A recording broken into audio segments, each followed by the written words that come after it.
Bienvenue sur Totis dans ce nouvel épisode de DG sur écoute. Aujourd'hui, j'ai le plaisir d'échanger avec Alain Joyeux, qui est le président de l'APHEC et professeur de géopolitique en prépa ECG au lycée Joffre à Montpellier. Bonjour Alain. Bonjour Thibault, Merci d'être avec nous aujourd'hui. c'est un plaisir.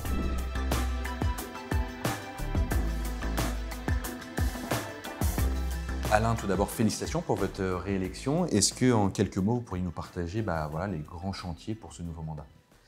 Les grands chantiers, c'est d'abord poursuivre le travail sur l'attractivité de la classe préparatoire ECG, ECT, D1, D2, puisque la PHEC s'occupe de toutes ces formations. Également les filières ECP que nous représentons, même si elles sont peu nombreuses en termes d'effectifs. Donc depuis 2 ans, nos effectifs réaugmentent après la forte baisse de la rentrée 2021.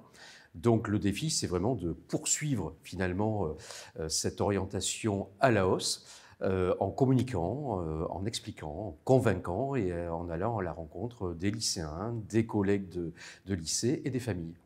Alors, on y reviendra tout au long de cet échange. Un mot peut-être maintenant sur l'instabilité politique et aussi les potentielles coupes budgétaires. Je voulais savoir un peu ce qu'il en était pour les prépas HEC. On entend pas mal de choses en ce moment sur les universités, avec notamment le hashtag Université en danger. Est-ce que c'est le cas pour les prépas? Alors pour l'instant, non, et on s'en félicite. Il n'y a pas eu de remise en cause des moyens en termes de cours, de colle, etc. Il y a quelques fermetures qui sont annoncées cette année, mais c'était des fermetures qui étaient pour la plupart relativement attendues, même si elles sont regrettables évidemment, mais c'était des classes qui avaient de très très faibles effectifs. Là où on ressent par contre effectivement les problèmes budgétaires, c'est à l'échelle des établissements, où effectivement les moyens propres des établissements sont plutôt en baisse, ce qui peut affecter des programmes locaux de soutien, par exemple, à des étudiants en difficulté, des entraînements rémunérés aux entretiens, etc. Mais à l'échelle des maquettes nationales de classes préparatoires, pour l'instant, il n'y a pas de signes inquiétants. D'accord. Et juste pour faire un focus sur Paris, il y a quelques mois, il y avait un recteur à Paris qui souhaitait la fermeture de certaines prépas. Depuis, il n'y a pas eu de nouvelles là-dessus? Non, le nouveau recteur a dit qu'il souhaitait engager une réflexion sur les classes préparatoires et les débouchés des classes préparatoires. Pour l'instant, nous attendons. Nous n'avons pas été contactés. Il n'y a pas de signe de mise en place d'un tel débat. Mais si c'est le cas, nous y sommes prêts. Merci Alain Joyeux. On va maintenant parler d'un autre sujet, la question des redoublements en classe préparatoire. Elles ont tendance à augmenter, donc c'est des étudiants qui souhaitent cuber pour faire une 3e année en quelque sorte, en tout cas une deuxième année. Quelles sont les tendances et est-ce que cela vous inquiète? Alors, si on regarde 3 à 4 années en arrière, il y a eu quand même l'effet Covid. C'est-à-dire qu'il y a eu des élèves de classe préparatoire qui ont eu le sentiment de ne pas avoir pu donner la pleine mesure de leur potentiel, parce qu'effectivement, il y a eu des cours en distanciel, etc. Donc c'est vrai qu'on a eu un rebond du nombre de redoublements, ce qu'on appelle le cubage ou 5,5, en classe préparatoire. Depuis 2 ans, voilà, on est revenu à une situation quasiment normale. Mais en réalité, derrière des tendances nationales, il y a aussi des pratiques locales. C'est-à-dire qu'il y a des établissements, notamment des établissements prestigieux, où on cube plus que dans d'autres établissements parce qu'on a des étudiants qui souhaitent absolument avoir les écoles du très haut de tableau, qui sont très déçus lorsqu'ils ne les ont pas, et donc qui sont tentés de faire une nouvelle année pour maximiser leurs chances, croit-il, d'avoir l'une de ces écoles. Et en quoi c'est problématique si demain, de plus en plus d'étudiants, parce que c'est le risque, ne souhaitent pas aller dans des écoles après, je dis n'importe quoi, EM Lyon par exemple? Alors, c'est très problématique, d'abord parce que la prépa, c'est 2 ans. Et je pense que pour l'équilibre d'un jeune, pour la trajectoire d'une vie étudiante, finalement, rester 3 années en prépa, c'est peut-être un peu excessif. Ça, c'est le premier point. Le deuxième point, c'est que ces redoublements accréditent l'idée qu'au fond, seules 3 ou 4 écoles vaudraient vraiment le coup d'être intégrées, qui est une idée qui est totalement fausse. Toutes les écoles accessibles depuis la prépa sont des écoles accréditées, reconnues à la fois à l'échelle nationale, européenne et internationale. Et il n'y a vraiment aucune raison de dépenser une année de vie supplémentaire en classe préparatoire pour avoir le top 3 plutôt que la 5e ou la 6e ou la 7e. Vous, en tant que président de la PHEC, vous allez du coup essayer de créer les conditions pour motiver les étudiants à ne pas cuber, moins cuber? Alors, je crois d'abord que le défi est à relever par les écoles. Certaines ont commencé, déjà les écoles du haut de tableau, puisque HEC a mis un malus pour les redoublants ou un bonus pour les carrés. L'ESSEC a mis au point également un dispositif en ce sens. Mais je crois qu'il faut absolument que les écoles qui ne sont pas dans le top 3, 4, 5 arrivent à convaincre qu'elles ne sont pas HEC-5 ou HEC-10 ou HEC-15. Il faut que ces écoles arrivent à convaincre qu'elles sont porteuses d'un projet particulier, d'une singularité particulière, qui pourrait amener à l'adhésion, à la séduction donc des étudiants au-delà d'un simple classement SIGEM.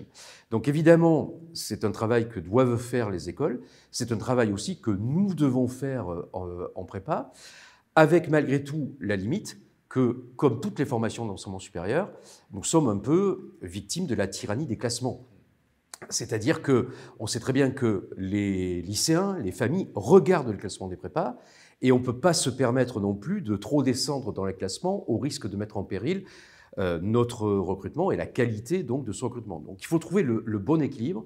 Mais ce qui est clair, c'est qu'à la PHEC, on est absolument convaincu qu'il faut éviter que la prépa ne devienne une formation que pour 5, 6, 7, 8 écoles, parce qu'à ce moment-là, ça serait la mort de la filière. Le ministère tirerait un trait sur cette filière. C'est un message que vous, en tant que professeur de géopolitique au lycée Joffre, par exemple, vous donnez aux étudiants de prendre un peu du recul sur le SIGEM, par exemple? Totalement. Écoutez, il y a 2 ans, nous avions 8 cubes dans la classe, 8 redoublants. Cette année, nous en avons 2. Donc, on arrive à convaincre. D'autant plus qu'il faut quand même... lorsqu'un élève cube, effectivement, il a de fortes chances d'avoir mieux. Mais parfois, il a eu la 6e école de France au premier concours et l'année d'après, il a la 5e ou la 4e. Est-ce que ça vaut vraiment le coup de refaire une année pour finalement progresser d'une place, alors même que les recruteurs, les chefs d'entreprise, il suffit de les interroger. La plupart savent effectivement que la meilleure école de France, c'est HEC, ils connaissent un peu l'ESSEC et SCP. Demandez à un recruteur de vous réciter le classement, ne serait-ce que du top 10 des écoles du management, mais aucune entreprise n'est capable de le faire. Et ils s'en fichent à la limite. Donc c'est pour ça qu'il faut prendre du recul vis-à-vis de cette envie de cuber pour absolument avoir le top 3 ou le top 4 des écoles. Merci Alain Joyeux. On va changer de sujet. Vous avez annoncé récemment la création d'un certificat des arts libéraux pour les étudiants qui seront passés par la classe préparatoire. Est-ce que vous pouvez nous en dire un peu plus? Oui, alors, vous savez que la classe préparatoire est une formation qui n'est pas diplômante. Le premier diplôme que nos étudiants obtiennent, c'est le Master 2, au bout de 5 ans. Or, lorsqu'ils obtiennent ce Master 2, ils l'obtiennent en tant qu'anciens élèves de classe préparatoire, mais d'autres étudiants obtiennent le même Master 2 en étant passés par l'université, par d'autres formations, voire en venant de l'étranger.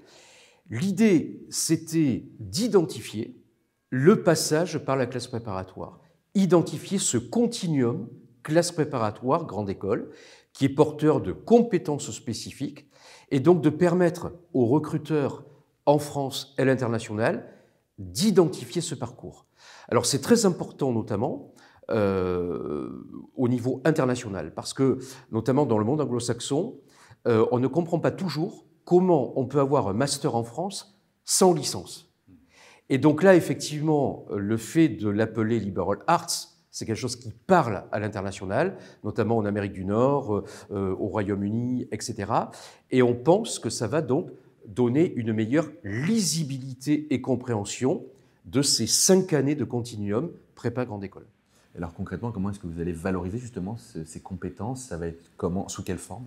Alors, ce certificat sera délivré en même temps que le Master 2. Donc, ce n'est pas un diplôme supplémentaire, c'est une identification du diplôme de Master 2. Ce certificat sera délivré par la conférence des directeurs des écoles françaises de management, délivré évidemment par chaque école ensuite.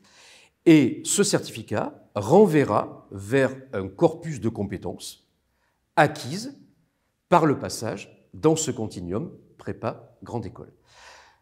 Donc c'est quelque chose qui pourrait être utile pour les étudiants, ça peut être utile pour les recruteurs, puisqu'on sait qu'il y a quand même beaucoup d'entreprises, pas toutes, hein, on est réaliste, mais il y a encore beaucoup d'entreprises qui valorisent le passage par la classe préparatoire. Donc il s'agit vraiment de permettre à nos étudiants, non pas de montrer qu'ils seraient meilleurs que les autres, hein, il ne s'agit pas du tout de ça, simplement d'identifier, de marquer leur singularité, et le parcours qu'ils ont suivi et choisi.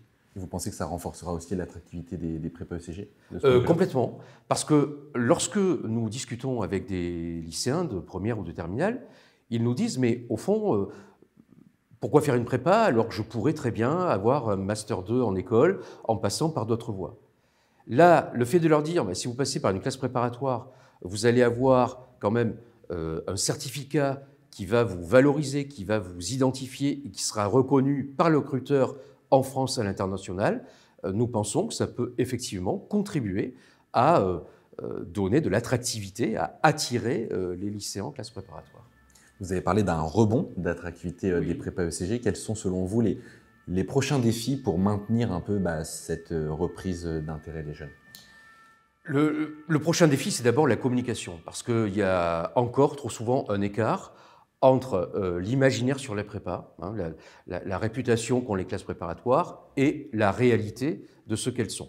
Et c'est vrai qu'on constate cet écart entre l'a priori parfois négatif que des professeurs de lycée et des élèves, parfois des familles, ont sur la classe prépa, et le taux très élevé de satisfaction des jeunes lorsqu'ils sortent de classe préparatoire.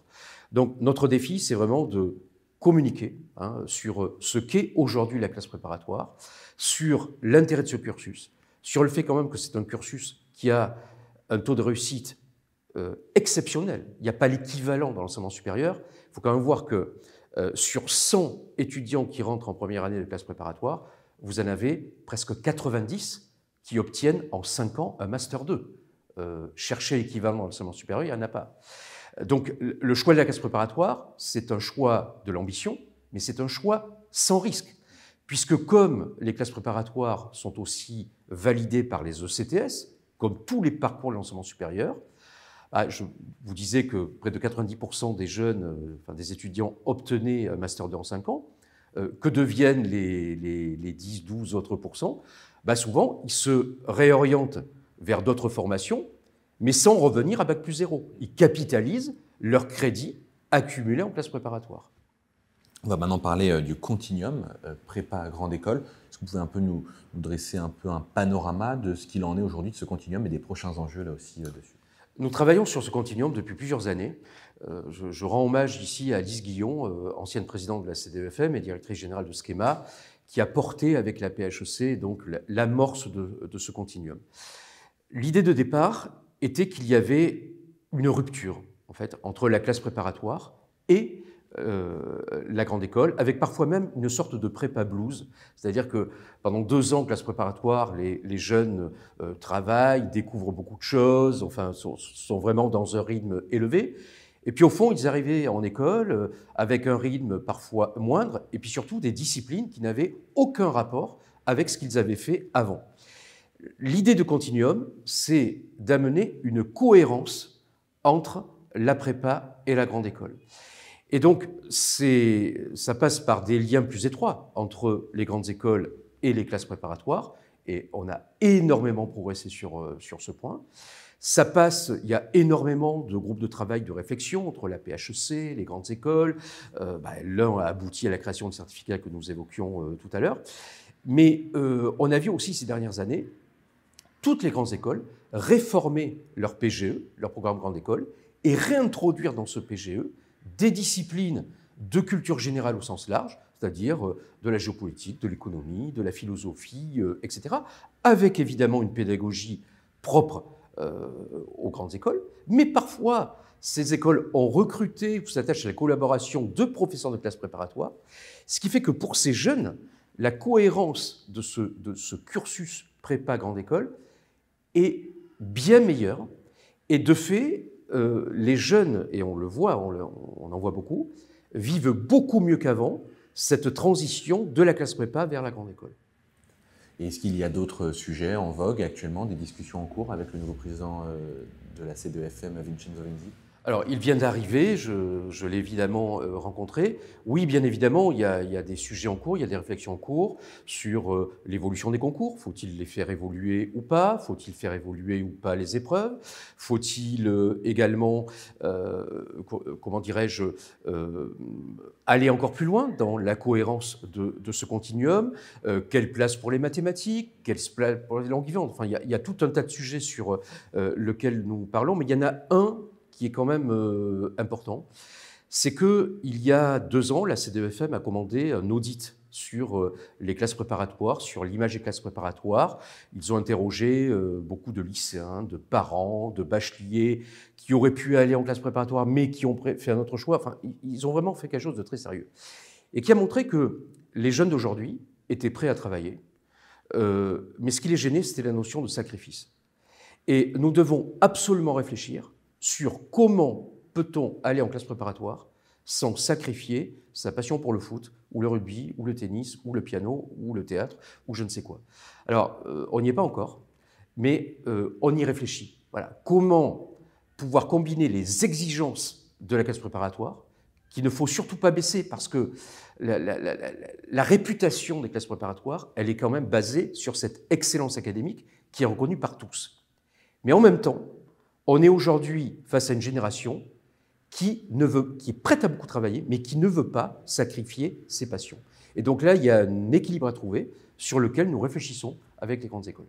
Et au congrès de la PHEC, il me semble qu'une de vos collègues avait parlé d'alléger les concours. C'est aussi quelque chose en réflexion actuellement? Alors, je suis très prudent sur cette question parce que qui dit alléger les concours dit quelles épreuves, comment? Est-ce que ça voudrait dire réduire certaines disciplines? Bon, là, on entre sur un terrain extrêmement dangereux, mouvant et surtout très polémique. Donc, je n'irai pas jusque-là. Je pense que plutôt, il y a matière à réflexion sur la nature des épreuves. Au fond, vous avez des épreuves dans certaines disciplines qui n'ont pas évolué depuis 20 ou 25 ans. Ce qu'il ne faudrait pas peut-être réfléchir à les faire évoluer. Le concours a déjà été beaucoup réduit en termes de durée. À mon sens, il pourrait l'être encore. Ça aussi, ça fait partie des discussions que nous avons avec les écoles. D'accord, merci Alain Joyeux. Dernière question, on parle beaucoup de nouvelles technologies, l'IA, etc. Comment est-ce que vous, en tant que professeur de géopolitique, vous intégrez ces nouvelles notions, ces innovations dans vos enseignements? Est-ce que ça vous concerne? Comme d'habitude, il n'y a aucune formation proposée par notre tutelle sur l'intelligence artificielle. Juste à titre anecdotique, moi-même, je suis une formation avec une école de management. Ouais, je n'attends rien de la tutelle à ce niveau-là. Le résultat, c'est que nos élèves sont très en avance sur la plupart des professeurs. Donc, il y a des collègues, notamment en mathématiques, qui investissent ce champ-là. Il y a des collègues qui l'investissent parce que ça les intéresse, parce qu'ils ont une appétence pour les nouvelles technologies, qu'ils commencent à entreapercevoir la révolution que ça va être. Et puis, il y en a qui restent totalement à l'écart, tout simplement parce que la tutelle ne propose pas de formation. Mais de toute façon, on va devoir y aller. Et nos étudiants, lorsqu'on les interroge, utilisent déjà l'IA pour réviser, pour faire des fiches de lecture, pour résumer des articles, etc. Donc, de toute façon, même si on est déjà en retard vis-à-vis de nos propres étudiants, il faudra y arriver. Et espérons qu'un jour, la tutelle dégagera les moyens pour former tous les professeurs, ce qui n'est pas le cas actuellement. Vous parlez justement de tutelle. Vous, quelles sont vos relations en tant qu'APHEC avec justement les tutelles, même si on voit que ça bouge pas mal en ce moment? Bon, actuellement, c'est une période très spéciale. Chacun le sait. Il y a chaque année une rencontre entre les associations de professeurs de classe préparatoire, pas simplement la PHEC, et l'inspection générale. Bon, cette année, elle n'a pas eu lieu parce que vous savez qu'on est en transition aussi à la tête de l'inspection générale. Il y a des auditions à l'heure où nous parlons. Mais je suis certain que dès le début 2025, il y aura de nouveau une réunion. C'est l'occasion d'échanger des idées, des informations, de parler également des perspectives. Et évidemment, lorsqu'il y a des sujets particuliers qui peuvent concerner le concours, l'organisation du concours, etc., nous dialoguons effectivement avec la tutelle. Merci Alain Joyeux d'avoir été avec nous aujourd'hui. Merci beaucoup Thibault. Merci à toutes celles et ceux qui nous ont suivis. On espère qu'on a répondu à vos questions, puis on vous dit à très vite sur Totis. Au revoir.